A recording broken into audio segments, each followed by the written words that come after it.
Hello and welcome guys to your own channel Abhyas Bhumi. तो guys आज हम लोग शिक्षण अधिगम की मूल प्रक्रियाएं यानी basic process of teaching learning के कुछ इंपॉर्टेंट क्वेश्चंस को करने जा रहे हैं। उससे पहले गाइस अगर आपने चैनल को सब्सक्राइब नहीं किया है तो प्लीज़ कर दीजिए और साथ ही साथ बेल आइकन को भी प्रेस कर दीजिए ताकि आने वाली वीडियोज़ की नोटिफिकेशन आप तक सबसे पहले पहुँच सके।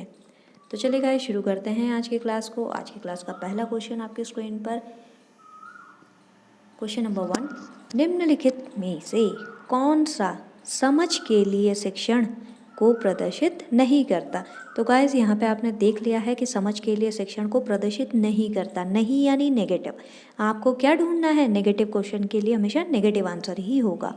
ऑप्शन नंबर 1, नियम कैसे काम करता है इसे स्पष्ट करने हेतु उदाहरण उपलब्ध कराने के लिए विद्यार्थियों को पढ़ाना। तो ये तो सही है ना गाइस, ऐसा तो होना चाहिए। या फिर ऑप्शन नंबर 2, समानता और अंतर देखने और सादृश्यता स्थापित करने के लिए विद्यार्थियों की सहायता करना।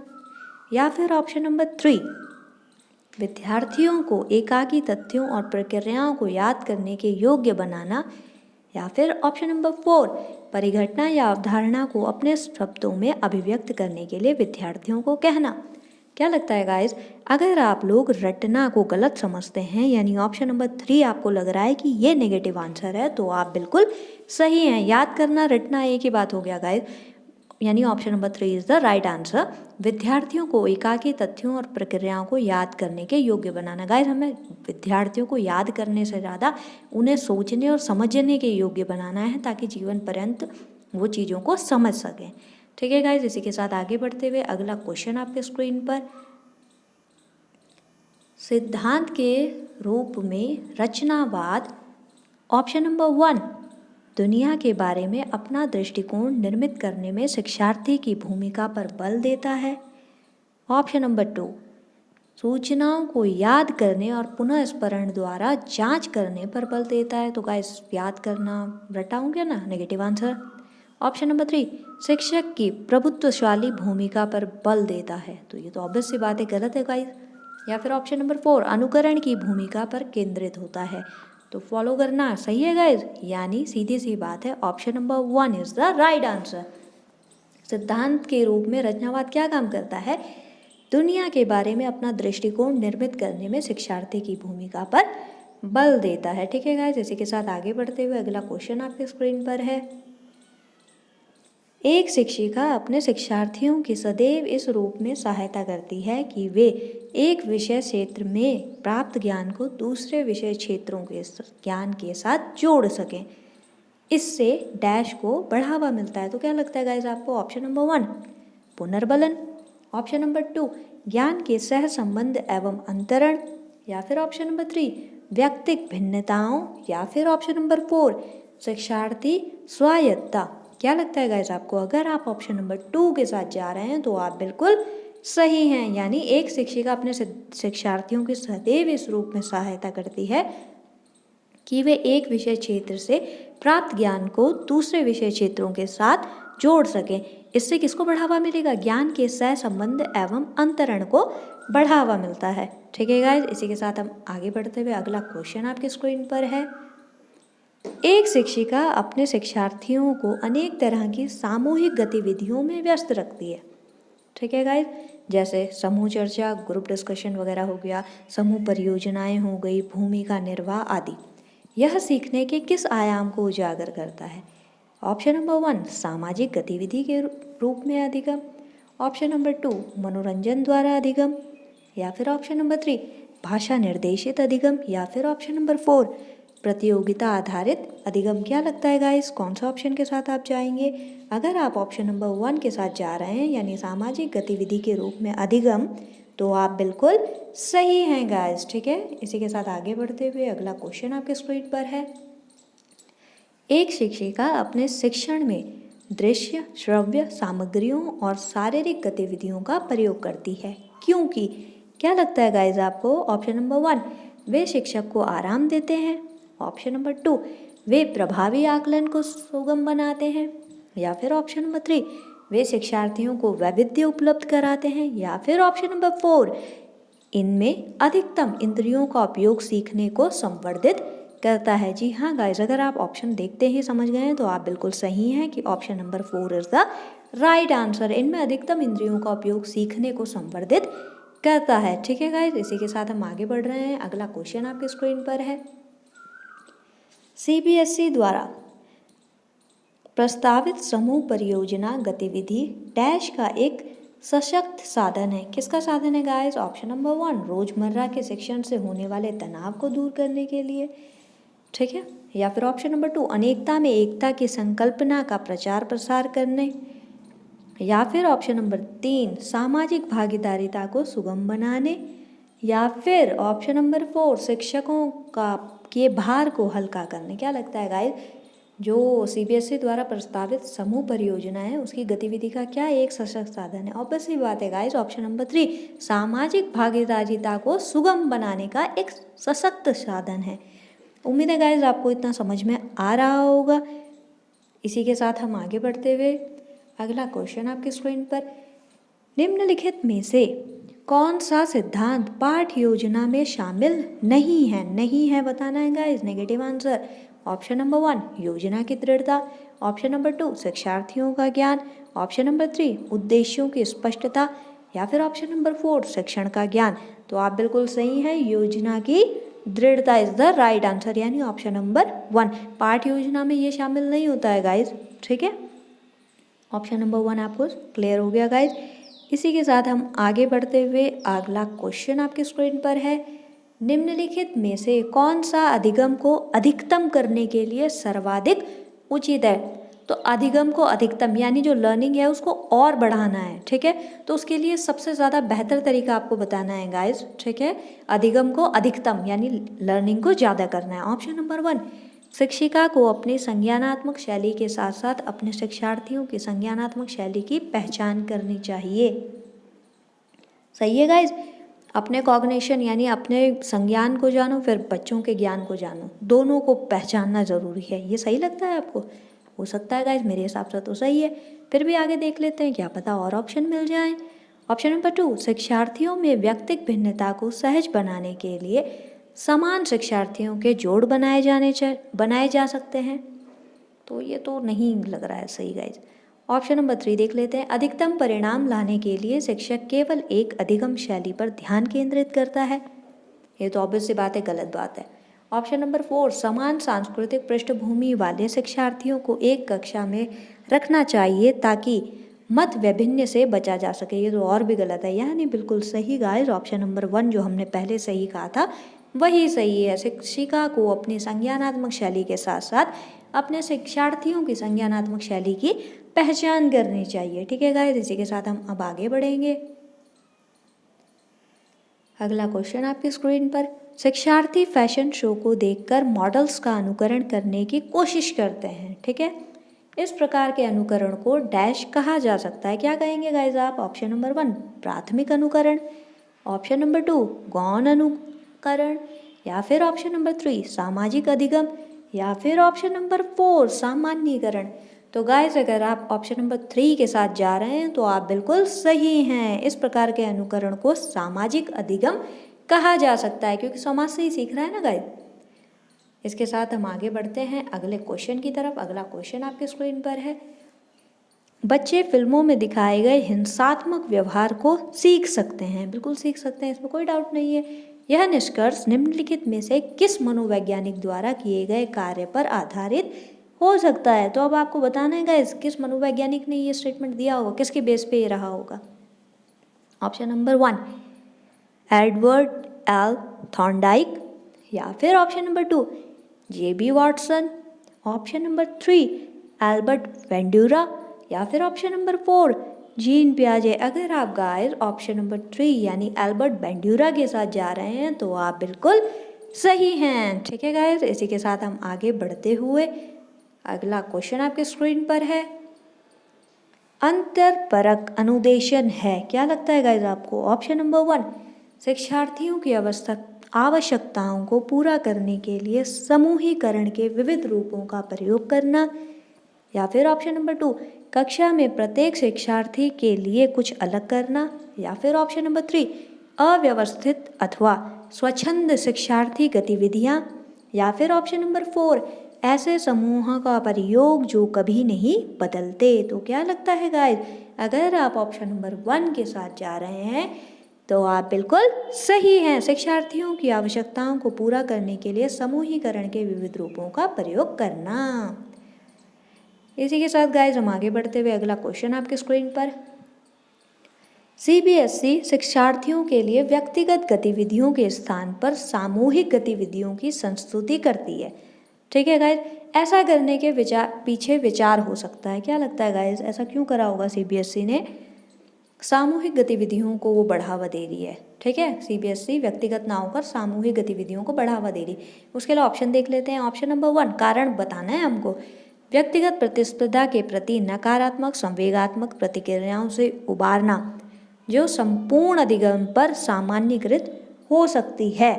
तो ये तो बिल्कुल सही टारगेट है कि गाइस व्यक्तिगत जो प्रतिस्पर्धाएं होती हैं उनके प्रति जो नकारात्मक संवेगात्मक प्रतिक्रियाओं से उबारना है। ठीक है, जो संपूर्ण अधिगम पर सामान्यीकृत हो सकती हैं। ठीक है, नॉर्मली इस चीज़ का इफेक्ट अधिगम पर भी पड़ता है गाइस। एक भी नेगेटिव इमोशन अगर बच्चे में है तो उसका सीधा सा प्रभाव किस पे पड़ता है, सीधा इफेक्ट किस पे पड़ता है, लर्निंग पे। तो ऑप्शन नंबर 1 हमारे हिसाब से तो सही है, पर एक बार और भी देख लेते हैं, क्या पता और बेहतर मिल जाए। ऑप्शन नंबर 2 प्रत्येक शिक्षार्थी के स्थान पर समूह में अवलोकन द्वारा शिक्षक के कार्य को सरल बनाने के लिए। ऑफ कोर्स नॉट गाइस, ये हो नहीं सकता। ऑप्शन नंबर 3 विद्यालयों के पास उपलब्ध समय को प्रासंगिक बनाना जबकि उनमें से अधिकांश के पास व्यक्तिगत गतिविधियों के लिए पर्याप्त समय नहीं होता, ये भी नहीं हो सकता। ऑप्शन नंबर 4 गतिविधि की ढांचागत लागत को कम करना, ये भी नहीं हो सकता। यानी गाइस हम बिल्कुल सही हैं, option number 1 is the right answer. इसी के साथ हम आगे बढ़ेंगे गाइस। अगला क्वेश्चन आपकी स्क्रीन पर। प्रतिक्रिया का विलोप होना निम्नलिखित में से किसके बाद अधिक कठिन है? ऑप्शन नंबर 1 आंशिक पुनर्बलन, ऑप्शन नंबर 2 निरंतर पुनर्बलन, या फिर ऑप्शन नंबर 3 दंड, या फिर ऑप्शन नंबर 4 मौखिक भर्त्सना। क्या बोलते हैं गाइस आप, कौन सा ऑप्शन सही है? अगर आप ऑप्शन नंबर 1 के साथ जा रहे हैं तो आप बिल्कुल सही हैं, यानी आंशिक पुनर्बलन। अब आगे बढ़ते हैं गाइस अगले क्वेश्चन की तरफ। अगला क्वेश्चन आपकी स्क्रीन पर है। डैश कक्षा में वास्तविक सांसारिक समस्याओं से संबद्ध जटिल परियोजनाओं पर कार्य करते हुए अध्यापक व छात्र एक दूसरे के अनुभवों से परस्पर ग्रहण करते रहते हैं। तो क्या ग्रहण करेंगे गाइस? ऑप्शन नंबर 1 अध्यापक केंद्रित, ऑप्शन नंबर 2 सामाजिक रचनात्मक, या फिर ऑप्शन नंबर 3 पारंपरिक, या फिर ऑप्शन नंबर 4 रचनात्मक यानी कंस्ट्रक्टिव। क्या लगता है गाइस आपको? अगर आप ऑप्शन नंबर कौन सा 2 के साथ जा रहे हैं तो आप बिल्कुल सही हैं। सामाजिक रचनात्मक जो कक्षा होगी उसी में ऐसा संभव होगा कि वास्तविक सांसारिक समस्याओं से संबद्ध जटिल परियोजनाओं पर कार्य करते हुए अध्यापक व एक छात्र एक दूसरे को अनुभवों को परस्पर ग्रहण करेंगे। ठीक है गाइस, इसी के साथ हम आगे बढ़ते हुए अगला क्वेश्चन आपकी स्क्रीन पर। बैंड्यूरा के सामाजिक अवलोकन पर आधारित अधिगम सिद्धांत में निम्नलिखित में से कौन सी प्रक्रिया होती है? क्या लगता है गाइस आपको? ऑप्शन नंबर 1 स्वचिंतन, ऑप्शन नंबर 2 प्रतिधारण, ऑप्शन नंबर 3 पुनरावृत्ति, या फिर ऑप्शन नंबर 4 सार को दोहराना। तो कहाँ पे जा रहे हैं गाइस? अगर आप ऑप्शन नंबर 2 के साथ जा रहे हैं तो आप बिल्कुल सही हैं, यानी प्रतिधारण। इसी के साथ आगे बढ़ते हैं गाइस अगला क्वेश्चन आपकी तरफ। गाइस अगर आपको वीडियो अच्छी लग रही है तो please like share and subscribe करें। हम लोग पढ़ रहे हैं basic process of teaching learning को। इसी के साथ अगला क्वेश्चन गाइस, सामाजिक अधिगम का सिद्धांत निम्नलिखित में से किस घटक पर बल देता है? ऑप्शन नंबर 1 प्रकृति, ऑप्शन नंबर 2 पोषण, ऑप्शन नंबर 3 अनुकूलन, या फिर ऑप्शन नंबर 4 पाठ संशोधन। तो क्या लगता है गाइस आपको? अगर आप लोग ऑप्शन नंबर 2 यानी पोषण की तरफ जा रहे हैं तो आप बिल्कुल सही हैं। Option number 2 is the right answer. जो सामाजिक अधिगम का सिद्धांत है गाइस वो पोषण की तरफ इंडिकेशन देता है, यानी उसी के ऊपर बल देता है। इसी के साथ आगे बढ़ते हुए गाइस अगला क्वेश्चन आपकी स्क्रीन पर। शिक्षण का विकासात्मक परिप्रेक्ष्य शिक्षकों से यह मांग करता है कि वे, क्या लगता है गाइस आपको, क्या मांग करेगा? ऑप्शन नंबर 1 कठोर अनुशासन बनाए रखने वाले बने क्योंकि बच्चे अक्सर प्रयोग यानी जांच करते हैं तो कठोर अनुशासन में बच्चा सीखेगा कैसे, यानी रिजेक्ट हो गया। ऑप्शन नंबर 2 की अगर मैं बात करूं, विकासात्मक कारकों के ज्ञान के अनुसार अनुदेशन युक्तियों का अनुकूलन करें, ये संभव हो सकता है गाइस। एक बार फिर आगे देख लेते हैं। ऑप्शन नंबर 3, विभिन्न विकासात्मक अवस्था वाले बच्चों के साथ समान रूप से व्यवहार करें, ये विभिन्न विकासात्मक अवस्था वाले बच्चों के साथ समान रूप से व्यवहार करें, तो ऐसा संभव है गाइस। कई बार क्या होता है गाइस, विभिन्न जो विकास की अवस्थाएं होती हैं उनमें असमान व्यवहार करना पड़ता है। असमान मतलब जो छोटा बच्चा होगा उसको थोड़ा ध्यान से रखना पड़ेगा, जो उससे थोड़ा बड़ा बच्चा होगा उसको बोल के चीज़ें समझाई जा सकती हैं, उससे जो बड़ा बच्चा होगा वो स्वयं से थोड़ा बहुत समझदार होगा। तो ये अलग अलग अवस्थाएं हैं जिनमें बच्चों की बुद्धि अलग अलग होती है, ठीक है गाइस। तो एक समान व्यवहार करेंगे तो दिक्कत हो जाएगी। ऑप्शन नंबर 4 एक बार देख लेते हैं। इस प्रकार का अधिगम उपलब्ध कराएं जिसका परिणाम केवल संज्ञानात्मक क्षेत्र के विकास में हो, तो ये तो दिक्कत हो जाएगी ना गाइस, एक ही फील्ड की तो हम बात कर ही नहीं सकते। तो यानी कि option number 2 is the right answer. शिक्षण का विकासात्मक जो परिप्रेक्ष्य होगा, शिक्षकों से यह मांग करता है कि वे विकासात्मक कारकों के ज्ञान के अनुसार अनुदेशन युक्तियों का अनुकूलन करें, ठीक है गाइस। इसी के साथ हम आगे बढ़ते हुए अगला क्वेश्चन आपकी स्क्रीन पर है। एक विद्यार्थी एक प्रकरण में मुख्य बिंदुओं को रेखांकित करती है, उसका एक दृश्यात्मक प्रस्तुतिकरण बनाती है तथा प्रकरण की समाप्ति पर अपने दिमाग में उत्पन्न होने वाले प्रश्नों को प्रस्तुत करती है। वह ऑप्शन नंबर 1 विचारों के संगठन के द्वारा अपने चिंतन को निर्देशित करने की कोशिश कर रही है। ऑप्शन नंबर 2 केंद्र बिंदु की विधि का प्रयोग करने की कोशिश कर रही है। या फिर ऑप्शन नंबर 3 अनुरक्षण पूर्वाभ्यास की रणनीति का प्रयोग करने की कोशिश कर रही है।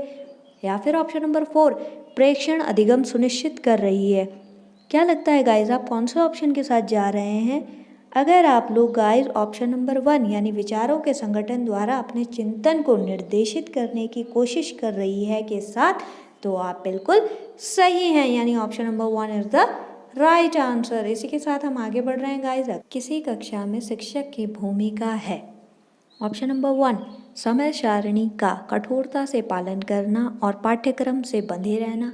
ऑप्शन नंबर 2 सीखने की विश्वसनीय स्थितियां जुटाना और शिक्षार्थियों को स्वतंत्र चिंतन की सुविधा देना। या फिर ऑप्शन नंबर 3 अपने ज्ञान से शिक्षार्थियों को परिपूर्ण करना और उन्हें परीक्षा के लिए तैयार करना। या फिर ऑप्शन नंबर 4 सीधे तरीके से ज्ञान पहुंचाना और शिक्षार्थियों को सही उत्तर के लिए तैयार करना। तो क्या लगता है गाइस आपको? अगर आप ऑप्शन नंबर 2 के साथ जा रहे हैं तो आप बिल्कुल सही है। सीखने की विश्वसनीय स्थितियां जुटाना और शिक्षार्थियों को स्वतंत्र चिंतन की सुविधा देना। इसी के साथ गाइस आगे बढ़ते हुए अगला क्वेश्चन आपके स्क्रीन पर है। एक प्रभावी कक्षा में ऑप्शन नंबर 1 बच्चे अपने अधिगम को सुगम बनाने के लिए मार्गदर्शन एवं सहयोग हेतु शिक्षक से सहायता लेते हैं। सहयोग करने के लिए और मार्गदर्शन के लिए शिक्षक से सहायता लेते हैं। ऑप्शन नंबर 2 बच्चे हमेशा उत्सुक और तैयार रहते हैं क्योंकि शिक्षक उनकी प्रत्यास्मरण योग्यता का आकलन करने के लिए नियमित रूप से परीक्षा लेता रहता है। या फिर ऑप्शन नंबर 3 बच्चे शिक्षक से डरते हैं क्योंकि वह मौखिक और शारीरिक दंड का प्रयोग करते हैं। ये तो बिल्कुल गलत है। ऑप्शन नंबर 4 बच्चे शिक्षक का सम्मान नहीं करते हैं और उन्हें जैसा अच्छा लगता है वैसा ही करते हैं। तो ये तो और भी गलत है गाइस। तो ऑब्वियस ही बात है, प्रभावी कक्षा के लिए हम लोग क्या करेंगे? ऑप्शन नंबर 1 के साथ जाएंगे। बच्चे अपने अधिगम को सुगम बनाने के लिए मार्गदर्शन एवं सहयोग हेतु शिक्षक से सहायता लेते हैं। इसी के साथ गाइस हम आगे बढ़ते हैं। अगला क्वेश्चन आपके स्क्रीन पर है।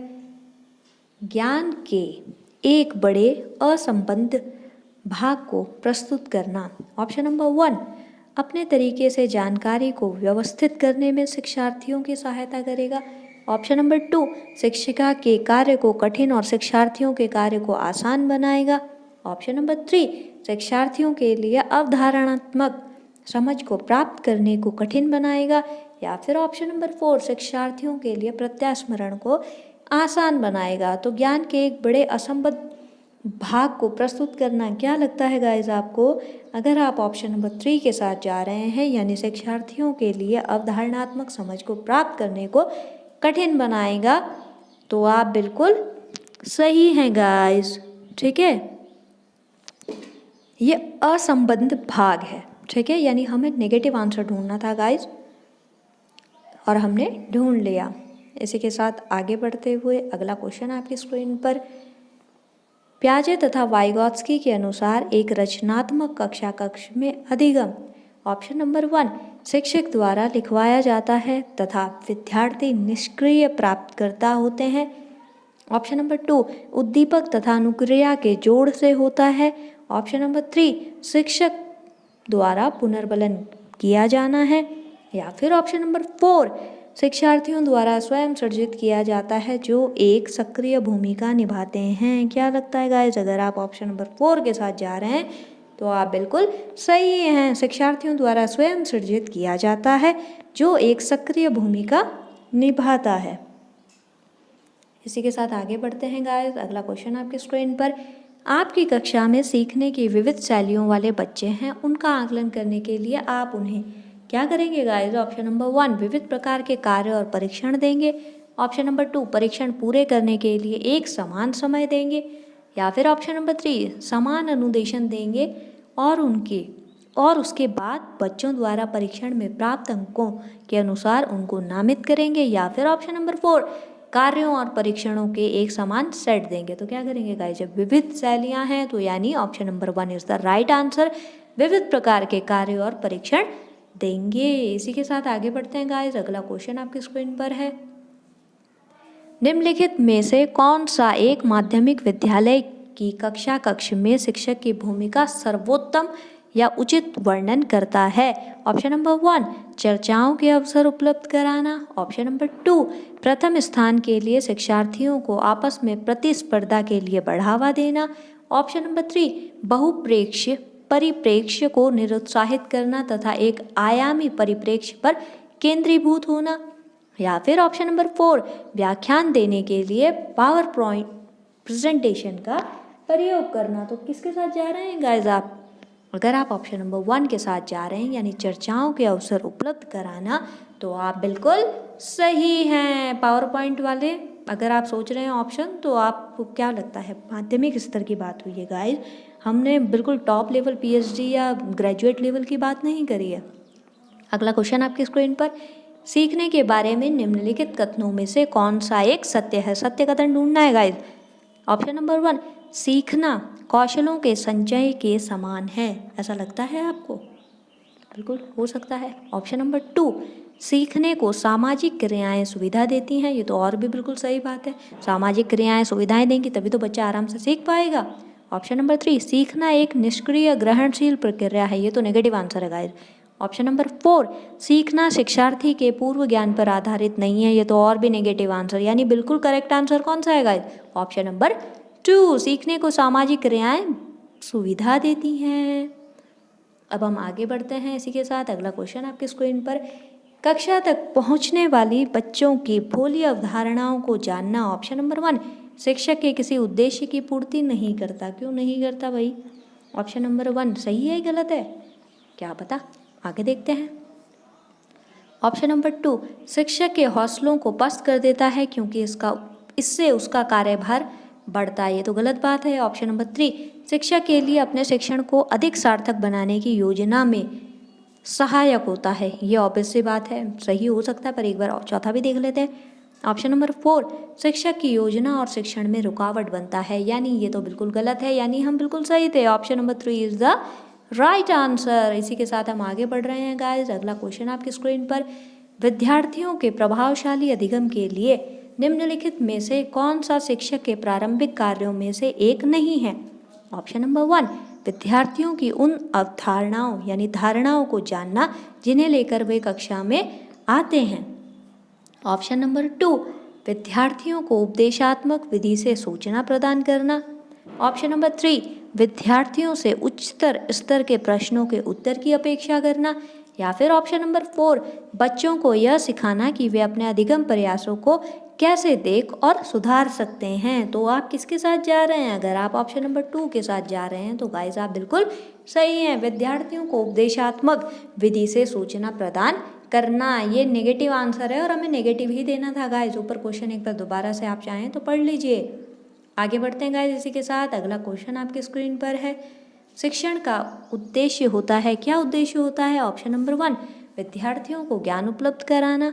ऑप्शन नंबर 2 विद्यार्थियों को पढ़ने के लिए प्रोत्साहित नहीं करना। या फिर ऑप्शन नंबर 3 विद्यार्थियों को बताना कि पढ़ने से कुछ प्राप्त नहीं होता। या फिर ऑप्शन नंबर 4 उपरोक्त में से कोई नहीं है। अगर आप ऑप्शन नंबर 1 के साथ जा रहे हैं तो आप बिल्कुल सही हैं। शिक्षण का उद्देश्य विद्यार्थियों को ज्ञान उपलब्ध कराना होता है। इसी के साथ हम आगे बढ़ रहे हैं गाइस। अगला क्वेश्चन आपकी स्क्रीन पर, शिक्षण की प्रक्रिया एक त्रिस्तरीय प्रक्रिया है। त्रिस्तरीय यानी 3 स्टेप है गाइस उसमें, जिसके अंतर्गत आता है ऑप्शन नंबर 1 छात्र, ऑप्शन नंबर 2 शिक्षक, ऑप्शन नंबर 3 पाठ्यक्रम, या फिर ऑप्शन नंबर 4 ये सभी। जब बात ही त्रिस्तरीय की हुई है तो गाइस ऑप्शन बेस्ट सी बात है कि तीनों की तीनों चीज़ इंपॉर्टेंट है, यानी आंसर नंबर 4 क्या है? Option number 4 is the right answer. इसी के साथ गाइस पढ़ते हैं अगले क्वेश्चन की तरफ।